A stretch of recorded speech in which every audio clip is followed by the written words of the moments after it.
Sifat tanggungjawab dalam kalangan murid dilihat semakin terhakis. Persoalannya, sejauh manakah perkara ini benar-benar berlaku?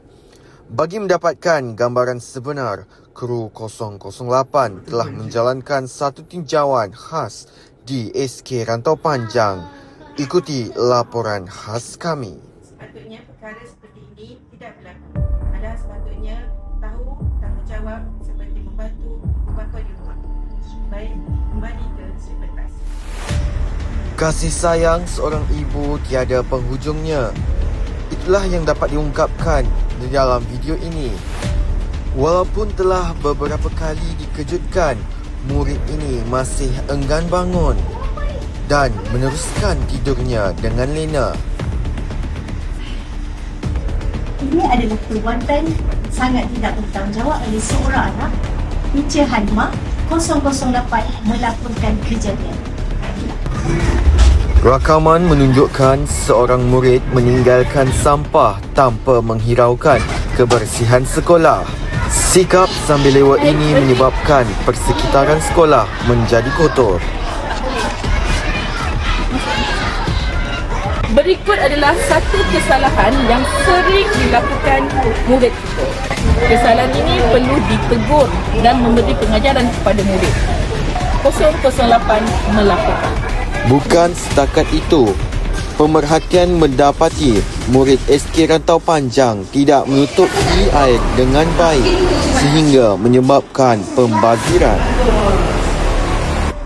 Kejadian ini sepatutnya tidak berlaku di SK Rantau Panjang. Sebagai murid, kita sepatutnya menutup pipi air selepas digunakan. Saya yang melaporkan Ustazah Haslinawati binti Muhammad. Kru 008 telah menyerbu sebuah kelas dan mendapati seorang guru kebingungan dengan keadaan kelasnya yang tidak terkawal. Selepas ditegur keadaan kelas, situasi ini tidak sepatutnya berlaku dalam kalangan murid-murid di sekolah. Seharusnya murid-murid perlu fokus dan tumpukan sepenuh perhatian kepada guru yang sedang mengajar. Bersama saya, Lokman, kembali ke Seri Bentas. Tidak lama kemudian, tinjauan mendapati terdapat situasi ejek-mengejek di antara rakan telah terjadi. Jangan leceh dia, kesian dengan dia. Okey? Minta maaf sekarang. Tanggungjawab awak sebagai rakan sepatutnya dihormati kawan-kawan dan saling menyayangi. Bersama saya, Cikgu Is, kita kembali ke skrip pentas dalam siaran 008. Dalam masa yang sama, terdapat dua orang murid sedang tidur di dalam kelas semasa guru sedang mengajar. Hei, bangun! Ustaz tengah mengajar ni. Astagfirullah. Macam itulah anak-anak. Kita mestilah mempunyai rasa tanggungjawab untuk memberi tumpuan dan fokus dalam kelas. Sekian. Ustaz Takif melaporkan. Hasil pemerhatian mendapati dua orang murid mengambil duit di jalanan yang bukan kepunyaannya.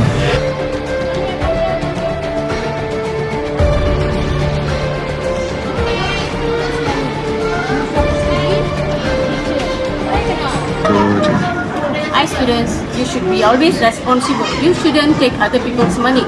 If you find any money anywhere, please return it back to the teachers. Alright?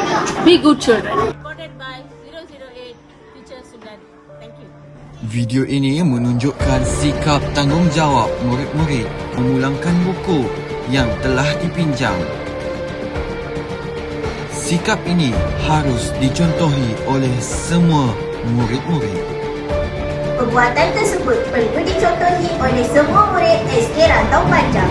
Saya, Cikgu Syafiza, melaporkan. Begitulah pentingnya sifat tanggungjawab. Sekian sahaja. Assalamualaikum warahmatullahi wabarakatuh. 008. Terima kasih.